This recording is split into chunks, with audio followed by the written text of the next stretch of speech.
হারানো জগৎ অভিযানের চতুর্থ পর্বে আপনাদের স্বাগতম। আগের পর্বগুলিতে আপনারা শুনেছেন সাংবাদিক ম্যালন, শিকারী জন রক্সটন আর বিজ্ঞানী সামারলি চলেছেন দক্ষিণ আমেরিকার গহন অরণ্যে প্রফেসর চ্যালেঞ্জারের আবিষ্কার করা লস্ট ওয়ার্ল্ড বা হারানো জগতের সত্যতা যাচাই করতে। চ্যালেঞ্জার তাদের সাথে যাচ্ছেন না। তিনি পথনির্দেশ একটি খামে ভরে তুলে দিলেন অভিযাত্রীদের হাতে। শর্ত রইল, মানাউস শহরে পৌঁছে নির্দিষ্ট দিনে খাম খুলতে হবে, আগে খোলা যাবে না।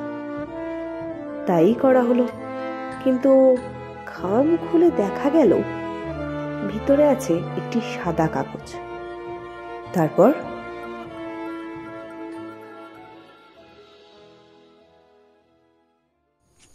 পকেট থেকে ছোট্ট একটা ছুরি বের করে খামটা কাটলেন মিস্টার সামারলি। একটা ভাঁজ করা কাগজ বেরুলো খাম থেকে। সাবধানে ভাঁজ খুলে সেটা টেবিলের উপর বিছালেন। একটা সাদা কাগজ। আমরা সবাই মুখ চাওয়াচাই করছি। হঠাৎ হাসিতে ফেটে পড়লেন সামারলি।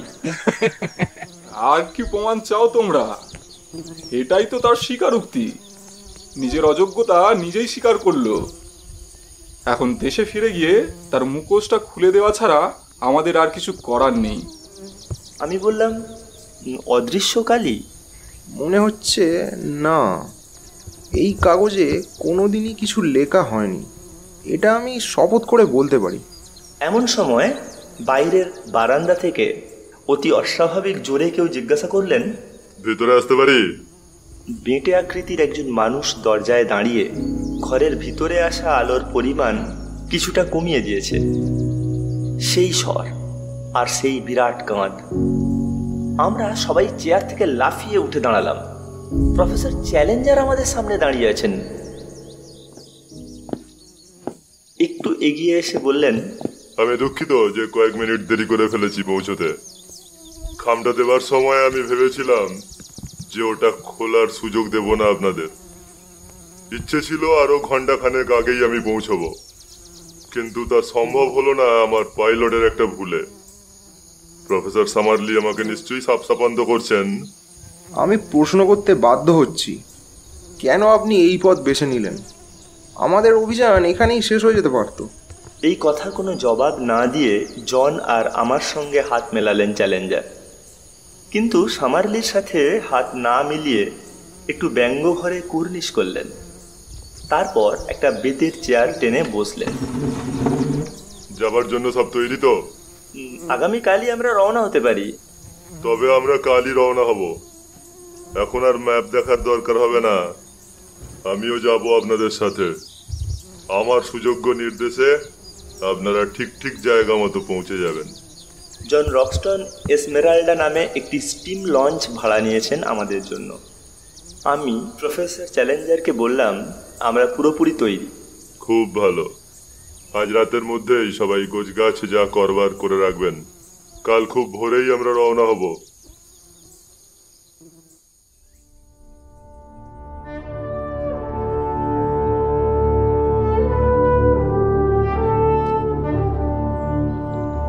সকালেই সবাই রওনা হলাম। অবশ্য এখানকার আবহাওয়া অনুযায়ী যে কোনো সময়ে রওনা হলেই চলতো। দিনের তাপমাত্রা শীতে বা গ্রীষ্মে মোটামুটি 75 থেকে 90 ডিগ্রির মধ্যেই ওঠানামা করে। ডিসেম্বর থেকে মে মাস পর্যন্ত এখানে বর্ষাকাল। এই সময়ে নদীতে প্রায় 40 ফুট জল বাড়ে। নদীর দুপাড়ই বন্যায় ভেসে যায়। বিরাট এলাকা জুড়ে শুধু জল থই থই করে। এখানকার স্থানীয় লোকেরা একে বলে গ্যাপো।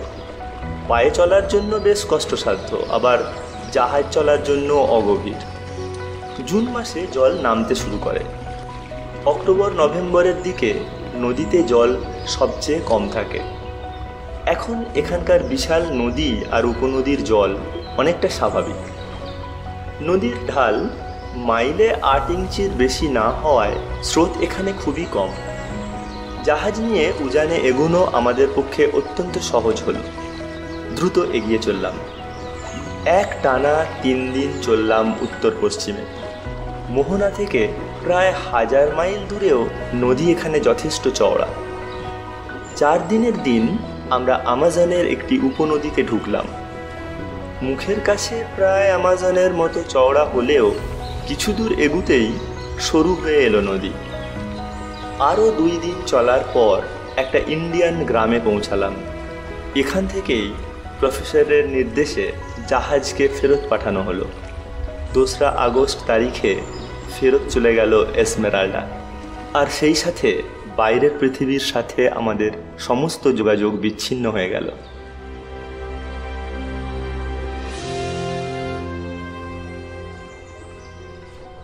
বাঁশের ফালির কাঠামোর উপর চামড়া মুড়ে 2 বড় আকারের সরু নৌকা তৈরি করতে আমাদের 4 দিন কেটে গেল।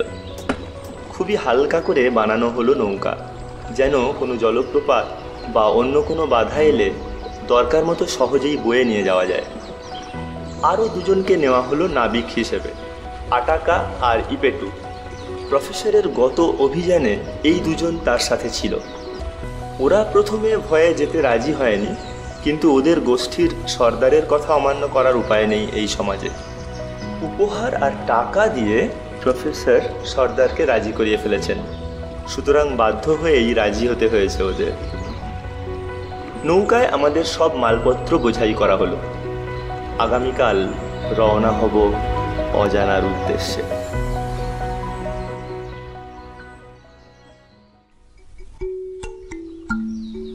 পরদিন খুব সকালেই রওনা হলাম, এক নৌকায় 6 জন করে। 2 প্রফেসরের ঝগড়া এড়াবার জন্য সামারলির নৌকায় 5 জন হতেই রক্সটন চট করে সেটাতে উঠে পড়লেন। প্রফেসর চ্যালেঞ্জার ওদিকেই এগুচ্ছিলেন, কিন্তু আর জায়গা নেই দেখে জ্বলন্ত দৃষ্টিতে রক্সটনের দিকে তাকিয়ে ফিরে এসে উঠলেন আমাদের নৌকায়। অল্প কিছুক্ষণের মধ্যেই মেজাজ ভালো হয়ে গেল প্রফেসরের। প্রাকৃতিক সৌন্দর্যের মাঝে একেবারে ডুবে গেলেন। স্মিত হাস্যে ছোট ছেলের মতো অবাক বিস্ময়ে প্রতিটি দৃশ্য উপভোগ করতে লাগলেন। তবে কখন যে বিনা মেঘে বজ্রপাত হবে সেটা কারোর পক্ষে বলা সম্ভব ছিল না। তাঁর মেজাজ মর্জির কিছুটা অভিজ্ঞতা আমাদের ইতিমধ্যেই হয়েছে। চ্যালেঞ্জারের সঙ্গে থাকলে যেমন কারোর পক্ষে স্বস্তিতে থাকা অসম্ভব, ঠিক তেমনি আবার তার সান্নিধ্যে কারোর পক্ষে বিষণ্ণ থাকাও অসম্ভব। 2 দিন ধরে আমরা প্রায় 200 গজ চওড়া নদী বেয়ে এগিয়ে চললাম। নদীর জল একটু কালচে হলেও স্বচ্ছ, একদম তলা পর্যন্ত পরিষ্কার দেখা যায়। আমাজনের উপনদীগুলো অর্ধেকই এই রঙের, বাকি অর্ধেক সাদাটে অস্বচ্ছ। নদীর জল যে যে এলাকা পার হয়ে এসেছে তার উপর নির্ভর করে জলের রং। গাছগাছলা পচলে হয় কালো, আর জলে কাদামাটি থাকলে রং হয় অন্যরকম। 2 বার বাধা পেলাম আমরা, একবার জলপ্রপাতে আর একবার একটা খাড়াইয়ে। 2 বারই আধ মাইল করে সব কিছু বয়ে নিয়ে যেতে হলো। জঙ্গল বেশি ঘন না হওয়ায় বিশেষ অসুবিধা হলো না আমাদের। কোনো দিন ভুলব না আমি এই জঙ্গলের দৃশ্য। এখানে গাছগুলো যেমন মোটা গুঁড়ি তেমনি লম্বায় উঁচু। আমার শহুরে জীবনে আমি চিন্তাও করতে পারিনি যে এমনটাও সম্ভব। গাছ সোজা উঠে গিয়েছে উপরের দিকে, অনেক উঁচুতে। আমাদের মাথার বহু উপরে ডালপালা মেলেছে চারিদিকে। যেখান থেকে ডালপালা মেলেছে সে জায়গাটা আবছাভাবে দেখা যাচ্ছে। ডাল বাঁকা হয়ে উপরের দিকে উঠে গিয়ে যেন একটা পাতার মাদুর তৈরি করেছে। সেই পাতার ফাঁক গলে মাঝে মধ্যে 2-1 ফালি সোনালি রোদ সরু লম্বা রেখায় নিচে এসে পড়ছে। বনের ভিতর দিয়ে শুকনো পাতার কার্পেট মারিয়ে আমরা চললাম। কেমন একটা ছমছমে নীরবতা সবার মাঝে। এমনকি যে প্রফেসর চ্যালেঞ্জার আস্তে কথা বলতে জানেন না, তাঁর গলা থেকেও এখন ফিসফিস করে শব্দ বেরোচ্ছে। যদি একা থাকতাম তাহলে সবই অজানা থেকে যেত আমার। কিন্তু আমাদের বৈজ্ঞানিক প্রফেসর 2 জন নিচু গলায় চিনিয়ে দিতে লাগলেন বিভিন্ন শ্রেণীর গাছ, শিমুল, লাল কাঠ, দেবদারু, এবং আরও অন্যান্য সব গাছ। এইসব গাছের অসংখ্য প্রাচুর্যের জন্যই এই মহাদেশ পৃথিবীর সবচেয়ে বড় কাঠ সরবরাহকারী। কিন্তু জন্তু জানোয়ারের দিক থেকে এখানে ঘাটতি রয়েছে। উজ্জ্বল অর্কিড, বিচিত্র সুন্দর রঙিন লিচেন, বড় বড় গাছের কালো গা বেয়ে ধোঁয়ার মতো পেঁচিয়ে পেঁচিয়ে উঠেছে। কোথাও বা এক এক ফালি রোদ এসে পড়েছে সোনালি অ্যালামেন্ডা ট্যাক্সোনিয়ার উজ্জ্বল লাল তারা গুচ্ছে, কিংবা কোনো গভীর নীল রঙের ইপোমিয়ার উপরে। একটা স্বপ্নের দেশের মতো দেখাচ্ছে। সূর্যের আলো পাওয়ার জন্য সব গাছের মধ্যেই যেন একটা নীরব প্রতিদ্বন্দ্বিতা চলছে। লতা গাছগুলো তো বড় গাছের গা বেয়ে উপরে উঠেছেই, অন্য গাছও যেমন জেসমিন, জেসিটারা পাম ইত্যাদি সেই ছায়া থেকে বেরিয়ে আসার জন্য লতানোর কৌশল অনায়াসে শিখে ফেলেছে। নিচে কোনো প্রাণী চোখে না পড়লেও উপরের নড়াচড়ায় বুঝলাম সাপ, বানর আর বড় বড় বাদুড় জাতীয় স্লথের একটা রাজ্য রয়েছে আমাদের মাথার উপরে। অনেক উপর থেকে অবাক বিস্ময়ে ওরা লক্ষ্য করছে আমাদের। আরও একটা ব্যাপার, দেখা না গেলেও আশেপাশেই কোথাও কোনো ফাঁকে যে মানুষ আছে তার স্পষ্ট আভাস পাওয়া যাচ্ছিল।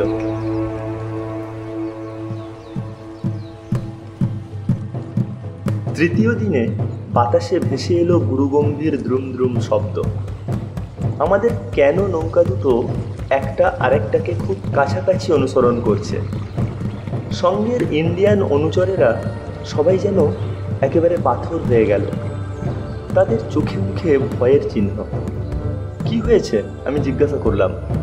একটু অবহেলা করে জন বললেন, ড্রাম। আগেও শুনেছি আমি, এগুলো ওদের যুদ্ধ দামামা। 18ই আগস্ট মঙ্গলবার। আজ কম করে হলেও 6টা ড্রাম বাজতে লাগলো বিভিন্ন জায়গা থেকে। বিকেল হয়ে আসলে কখনো দ্রুত আবার কখনো ধীরে ধীরে বাজছে। স্পষ্টই বোঝা গেল যে সওয়াল জবাব চলছে ওদের মধ্যে। অতি ভয়াবহ আর হিংস্র একটা ভাব রয়েছে ওই একটানা ড্রামের শব্দে।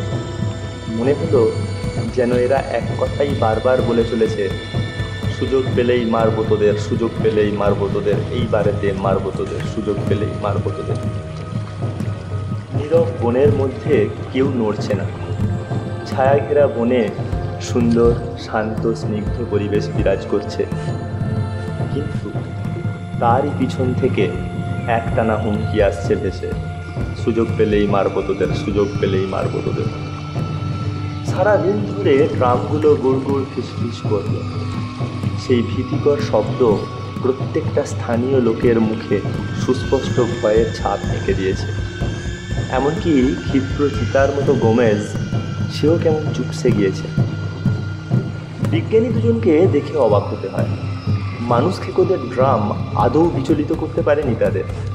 সারাদিন তারা লতা পাতা আর পাখি দেখে আর ঝগড়া করে কাটাচ্ছে। ড্রামের শব্দ যেন তাদের মনে বিন্দুমাত্র দাগ কাটছে না। এমন একটা ভাব যেন সেন্ট জেমস স্ট্রিটে রয়্যাল সোসাইটির ক্লাবের বিশ্রাম কক্ষে তারা বসে আছেন। মাত্র একবারই চ্যালেঞ্জার ওদের বিষয়ে কথা তুললেন। বুড়ো আঙুল দিয়ে বনের শব্দের দিকে নির্দেশ করে বললেন, মানুষ খেকো আমাজুয়াকা উপজাতি। কোনো সন্দেহ নেই, অন্যান্য উপজাতীয়দের মতো মঙ্গোলীয় গোষ্ঠীর নানা ভাষার সংমিশ্রণ এখানেও আছে বলে আমার বিশ্বাস। বহু সংমিশ্রণ অবশ্যই আছে। প্রায় 100 গোত্র সম্বন্ধে আমার বিশেষ নোট নেওয়া আছে, কিন্তু মঙ্গোলীয় কিনা সে সম্বন্ধে আমার গভীর সন্দেহ আছে। আবার লেগে গেলেন দুই প্রফেসর। তুলনামূলক শরীরবিদ্যাতে যার সামান্য জ্ঞান আছে সেও আমার কথার মর্ম বুঝতে পারত। গর্বের সঙ্গে আকাশের দিকে মুখ তুলতে তুলতে চ্যালেঞ্জারের এমন অবস্থা হলো যে দাড়ি আর টুপির কিনারা ছাড়া মুখের আর কিছুই দেখা যাচ্ছে না। কোনো সন্দেহ নেই স্যার, কেবলমাত্র অল্প বিদ্বান ব্যক্তিরাই ও কথা বলবে, কিন্তু জ্ঞান যার গভীর তিনি ভিন্ন রকম সিদ্ধান্তে পৌঁছতে পারবেন। রক্তচোখে দুজনে দুজনের দিকে চেয়ে রইলেন। ওদিকে ড্রাম ফিসফিসিয়ে এক টানা বলে চলেছে, অল্প পরেই মারবো তোদের, সুযোগ পেলেই মারবো তোদের। সেই রাতে মাঝ নদীতে ভারী পাথরের সাথে নৌকা বাঁধলাম।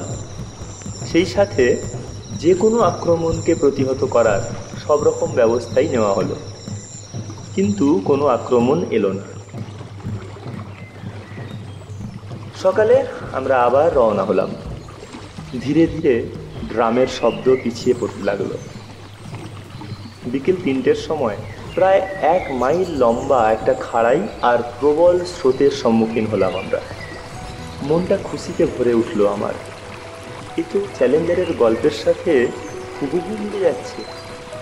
এইখানেই নৌকা উল্টে টেরোড্যাক্টিলটা হারিয়েছিলেন তিনি। ঘন জঙ্গলের ভিতর দিয়ে আমাদের নিযুক্ত স্থানীয় ইন্ডিয়ানরা সবার আগে আমাদের নৌকাগুলোকে পার করলো, তারপরে মালপত্র পার করলো। সন্ধ্যার মধ্যে আরও মাইল 10 এগিয়ে নৌকা বাঁধলাম। আমি আন্দাজ করলাম উপনদী ধরে অন্তত 100 মাইল ভিতরে ঢুকেছি আমরা। পরদিন সকালে রওনা হতে হতে 10টা বেজে গেল। রওনা হওয়ার পর থেকেই চ্যালেঞ্জার অত্যন্ত উৎকণ্ঠার সঙ্গে বারবার 2 পাড়ে কি যেন খুঁজতে লাগলেন। হঠাৎ ঘোঁট করে একটা শব্দে তিনি সন্তোষ প্রকাশ করলেন। একটা বিরাট পাম গাছ বেঁকে নদীর দিকে হেলে রয়েছে। সেই দিকে সামাদলির দৃষ্টি আকর্ষণ করে জিজ্ঞাসা করলেন, কি বলুন তো ওটা? ওটা অতি অবশ্যই আসাই পাম। ঠিক, এই আসাই পাম গাছটাই আমার পথ নির্দেশের চিহ্ন হিসেবে ব্যবহার করব বলে আমি ঠিক করে রেখেছিলাম। গোপন পথটা ঠিক 1/2 মাইল সামনে, নদীর উল্টো পাড়ে। গাছগাছড়ার মধ্যে কোনো ফাঁক নেই, সেটাই আশ্চর্য রহস্য। ওই যে সামনে যেখানে সবুজ নলখাগড়া দেখা যাচ্ছে, ওই যে শিমুল আর গাঢ় সবুজ ঝোপঝাড়, ওর ঠিক মাঝখানে, ওটাই আমার অজানা দেশে পৌঁছাবার গোপন প্রবেশ পথ। কাছে গেলেই বুঝতে পারবেন। জায়গাটা সত্যিই সুন্দর। নলখাগড়ার ভিতর দিয়ে লগি ঠেলে কয়েকশো গজ এগিয়ে আমরা বেরিয়ে এলাম একটা ছোট অগভীর স্রোতস্বিনীতে। খুবই খেয়াল করে ঝোপের বদলে যে নলখাগড়া জন্মেছে তা লক্ষ্য না করলে কেউ কোনোদিন এখানে এসে পৌঁছতে পারবে না। এমন স্বচ্ছ একটা স্রোতস্বিনী আর পরীর দেশের মতো জায়গা কল্পনাও করা যায় না। পরীর দেশই এটা। মানুষ এমন সুন্দর জায়গা কেবল স্বপ্নেই দেখতে পায়। এই নদীর দুধারের গাছগুলোর মাথার উপর একটা যেন প্রাকৃতিক ছাতা তৈরি হয়েছে। ফাঁক দিয়ে সোনালি আলো আর 2-1 ফালি রোদ এসে পড়েছে স্বচ্ছ জলের উপরে। হিমবাহের ধারের মতো সবজে স্ফটিকের মতো স্বচ্ছ আর কাঁচের সরু পাতের মতো পরিষ্কার দেখাচ্ছে। পাতার তোরণের নিচে বৈঠার প্রত্যেক টানে শত শত ছোট্ট ঢেউ কাঁপছে জলের উজ্জ্বল উপরিভাগে। অজানা অচেনা অদ্ভুত দেশে পৌঁছানোর উপযুক্ত পথ বটে। জঙ্গলি ইন্ডিয়ানদের চিহ্ন নেই এখানে, তবে এখন অনেক জীবজন্তু দেখা যাচ্ছে। ওদের নির্ভয় চলাফেরা দেখেই বোঝা যায় যে শিকারি সম্পর্কে ওরা মোটেও সতর্ক নয়। ছোট্ট ছোট্ট ব্ল্যাক ভেলভেট বানরগুলো তাদের সাদা দাঁতে দাঁতে শব্দ তুলে কৌতূহলী চোখে আমাদের যাওয়া লক্ষ্য করছে। একটা টাপির ঝোপের ভিতর থেকে একবার উঁকি দিয়েই অদৃশ্য হলো। বিরাট একটা চিতা ঝোপের পিছন থেকে বেরিয়ে আমাদের দিকে আক্রোশ ভরা চোখে কিছুক্ষণ চেয়ে থেকে নিজের পথ ধরল। পাখির প্রাচুর্য বিশেষ করে নজরে পড়ছে। বেশিরভাগই জলচর পাখি, বক, সারস আর ইলিশ, নীল, গাঢ় লাল আর সাদা রঙের। নদীর উপরে ঝুঁকে পড়া প্রত্যেকটি ডালেই দেখা গেল অসংখ্য পাখি, আর জলেতে বিভিন্ন আকার এবং বিচিত্র রঙের মাছের সমারোহ। 3 দিন আমরা প্রায় ঝাপসা সবুজ সূর্যের আলোয় নদীর সুড়ঙ্গ ধরে এগিয়ে চললাম। লম্বা জলের ধারাটি যে কোথা থেকে শুরু হয়েছে বোঝা মুশকিল। সামনে বহু দূর পর্যন্ত দেখা গেল শুধু জল আর জল। এদিকে মানুষের কোনো অস্তিত্ব মোটেও চোখে পড়ল না। এদিকে কোনো ইন্ডিয়ান নেই। কুড়কুড়ির ভয়ে এই এলাকায় কেউ আসে না। জন বললেন, পুরোপুরি হচ্ছে জঙ্গলের ভূত বা দৈত্য। যে কোনো ভূত, প্রেত, দৈত্য, দানব, জিন, পরী সবার বেলাতেই এই নাম প্রযোজ্য। ওদের ধারণা এদিকে ভীতিজনক কিছু আছে, তাই ভুলেও কেউ এদিকে আসে না।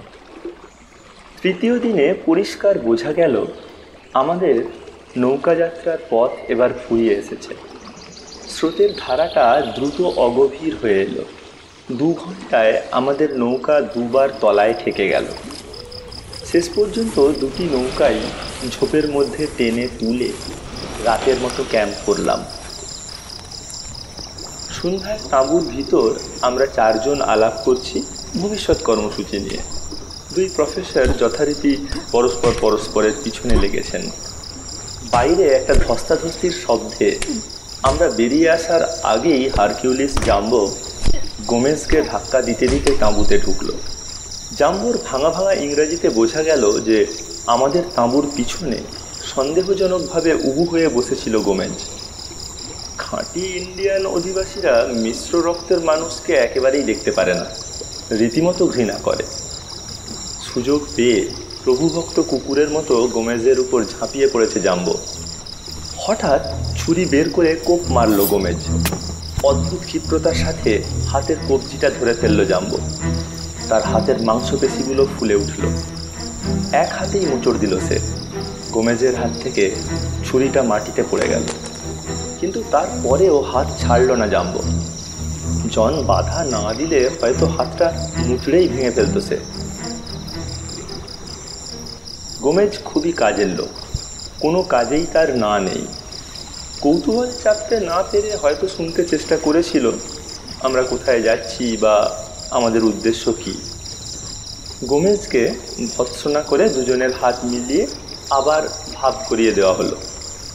আশা করা যায় যে ওদের ভবিষ্যতে আর কোনো জটিলতা দেখা দেবে না। সকালে আমি আর রক্সটন প্রায় 2 মাইল অগ্রসর হলাম জঙ্গলের ভিতর দিয়ে। স্রোতধারার কিনারায় ঘেঁষে আমরা চললাম। দেখলাম উপরের দিকে জল আরও সরু আর অগভীর হয়ে এসেছে। ক্যাম্পে ফিরে সবাইকে তা জানালাম। চ্যালেঞ্জার বললেন, হ্যাঁ, আমি তো গতকালই বলেছি এরপরে আর নৌকা নিয়ে যাওয়া সম্ভব হবে না। এখন থেকে আমাদের পায়ে হেঁটে যেতে হবে বাকি পথ। নৌকা দুটো ভালো করে ঝোপের মধ্যে লুকিয়ে কুড়াল দিয়ে গাছে দাগ কেটে চিহ্ন রাখা হলো, যেন ফেরার পথে সেই চিহ্ন খুঁজে পেতে কোনো অসুবিধা না হয়। সব মালপত্র আর বোঝা ভাগ করে নিয়ে আমরা যাত্রার সব থেকে কঠিন অংশ পার হওয়ার জন্য রওনা হলাম। কিন্তু শুরুতেই আবার 2 প্রফেসরের ঝগড়া বেঁধে গেল। তেমন ভারী কিছু নয়, একটা ব্যারোমিটার বহন করতে দেওয়া হয়েছিল। বেশ ঠান্ডা গলায় সামাদলি জিজ্ঞাসা করলেন, জানতে পারি কি স্যার, কোন অধিকারে আপনি সবাইকে আদেশ নির্দেশ দিয়ে চলেছেন? কটমট করে তাকালেন প্রফেসর চ্যালেঞ্জার সামাদলির দিকে। সোজা হয়ে গেল তার দেহ। প্রফেসর সামারলি, আমি নির্দেশ দিচ্ছি এই অভিযানের নেতা হিসেবে। কিন্তু আমি বলতে বাধ্য হচ্ছি যে আপনাকে আমি নেতা হিসাবে মানি না। তাই নাকি? তাহলে আপনিই বলে দিন আমার পদমর্যাদা কি। বলছি, আপনার সত্যবাদিতার বিচার চলছে। বিচারক মণ্ডলীর সাথে চলেছেন আপনি। আচ্ছা, ঠিক আছে, আপনারা তাহলে এগিয়ে যান। আমি আমার সময় মতো আপনাদের পিছু পিছু আসবো। আপনি নিজে বা যাকে আপনি নেতা মানেন তিনি পথ দেখিয়ে নিয়ে যাবেন। আমি দায়িত্ব থেকে রেহাই নিলাম। এত জ্ঞানী মানুষ, এমন মেধা তাদের যে লোকে তাদের শ্রেষ্ঠত্ব স্বীকার করতে বাধ্য হয়েছে। নিজ নিজ বিষয়ে তারা পৃথিবীর সেরা বৈজ্ঞানিক, অথচ ব্যবহারে দুজন একেবারেই শিশু। কি বিচিত্র এই পৃথিবী! ভাগ্য ভালো যে দলে 2 সুস্থ মস্তিষ্কের মানুষও ছিল, নইলে এই অভিযান অসমাপ্ত রেখে এখান থেকেই ফিরে যেতে হতো আমাদের। বহু কাঠখড় পুড়িয়ে অনেক সাধ্য সাধনা করে রাজি করানো গেল তাদের। তবু চ্যালেঞ্জারকে আগে নেওয়া গেল না। সামাদলি আগে থাকলেন আর পিছন থেকেই নির্দেশ দিয়ে আমাদের এগিয়ে নিয়ে চললেন চ্যালেঞ্জার। আমরা পরে টের পেয়েছিলাম যে এডিনবরার ডক্টর ইলিংওয়ার্থ সম্বন্ধে উভয় প্রফেসরেরই ধারণা খুব খারাপ। কোনোভাবে ওই বিষয়টিকে ওঠাতে পারলেই উভয়ে একমত হন এবং আপাতত একটা মৈত্রী তৈরি হয়ে যায় তাদের মধ্যে। কখনো বেগতিক দেখলেই আমরা ডক্টর ইলিংওয়ার্থের নাম উচ্চারণ করে তার প্রসঙ্গ তুলতাম। সার বেঁধে নদীর ধার দিয়ে এগিয়ে চললাম আমরা। স্রোতের ধারা ছোট হতে হতে শেষ পর্যন্ত এক জায়গায় মিলিয়ে গেল শ্যাওলার তলায়। সেখানেই স্রোত পার হলাম আমরা। আমাদের পা শ্যাওলায় হাঁটু পর্যন্ত ডুবে গেল। অসংখ্য মশা উঠছে চারিপাশে, সেই মশার সঙ্গে হাজারো রকমের ছোট ছোট পোকা। পাড়ে উঠে আশ্বস্ত হলাম, কানে তখনও আসছে পোকা আর মশার গুনগুন শব্দ। নৌকা ছেড়ে আসার দ্বিতীয় দিনে দেখলাম চারপাশের পরিবেশ বেশ পাল্টে আসছে। আমরা কেবল উপরের দিকেই উঠছি। যতই উপরে উঠছি গাছপালাও ততই পাতলা হয়ে আসছে। নদীর ধারের বিশাল বিশাল গাছের জায়গায় দেখা যাচ্ছে ফিনিক্স আর কোকো পাম, সব বিচ্ছিন্নভাবে গজিয়ে উঠেছে। মাঝে মধ্যে ঝোপঝাড়। কম্পাসের সাহায্যে দিক নির্ণয় করে চললাম আমরা। দুই একবার চ্যালেঞ্জারের সঙ্গে পথপ্রদর্শক ইন্ডিয়ান দুজনের মতবিরোধ দেখা দিল। দলের সবাই ইন্ডিয়ানদের নির্দেশই মেনে চলার সিদ্ধান্ত নিলাম। রাগে দুঃখে চ্যালেঞ্জার মন্তব্য করলেন, বিজ্ঞানসম্মত কম্পাসের চেয়ে দুজন অসভ্য ইন্ডিয়ানের ধারণাকে আপনি বেশি বিশ্বাস করলেন। ছি! আমরা যে ভুল করিনি তা প্রমাণিত হলো তৃতীয় দিনে, যখন চ্যালেঞ্জার নিজেই স্বীকার করলেন যে কিছু কিছু জায়গা তিনি চিনতে পারছেন। আরও নিশ্চিত হওয়া গেল যখন আগুনে জ্বলে কালো হয়ে যাওয়া 4টে পাথর দেখতে পেলাম। আমাদের পথ এখনো উঁচুতেই উঠছে। পাথরে ভরা জায়গাটা পার হতে আমাদের 2 দিন সময় লাগলো। গাছপালার চেহারা আবারও বদল হয়েছে। আইভরি পাম ছাড়া আর কোনো বড় গাছ নেই এই এলাকায়। আর আছে নানা জাতীয় অর্কিড।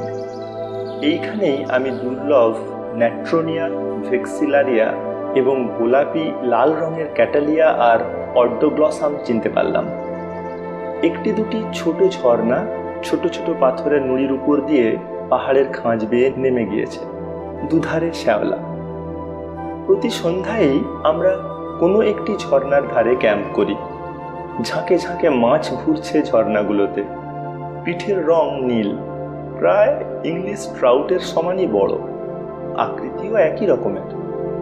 রাতের বেলা এই মাছ দিয়ে চমৎকার সুস্বাদু খাবার রান্না হলো। নৌকা ছেড়ে আসার 9 দিনের দিন গাছপালা ক্রমে ছোট হতে হতে শেষে গুল্মলতায় পরিণত হলো। এখন গাছ আর নেই, শুধু বেতঝাড়।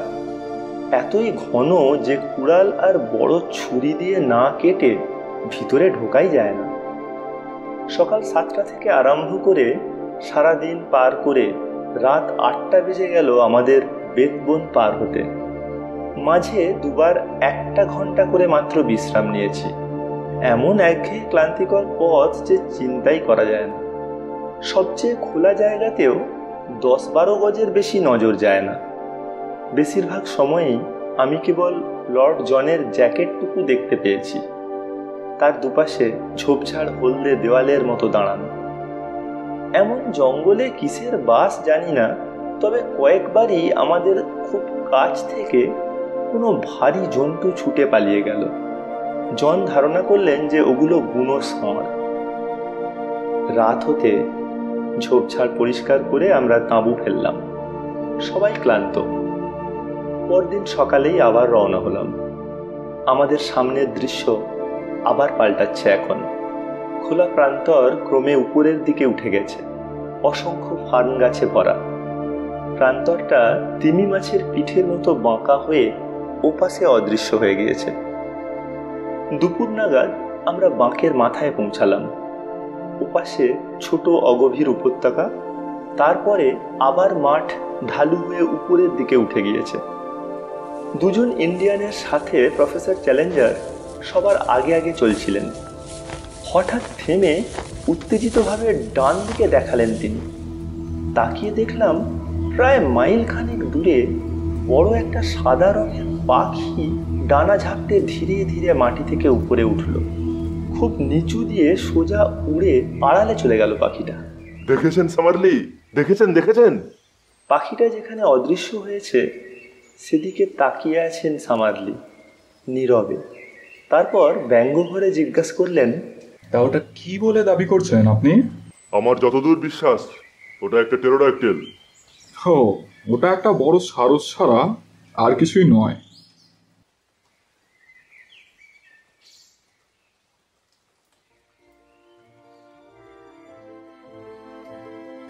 সারস? সত্যিই সারস? দুই বিজ্ঞানীর দুরকম কথা কেন? চ্যালেঞ্জার কি সারস নিয়ে উত্তেজিত হওয়ার মতো লোক? মোটেই না। তাহলে কি বলুন তো ওটা? জানা যাবে আগামী সপ্তাহে। একটু অপেক্ষা করুন। রহস্যের মায়াপুরীতে একটু একটু করে প্রবেশ করছি আমরা। ততক্ষণ সঙ্গে থাকুন, শুনতে থাকুন গল্পকথক।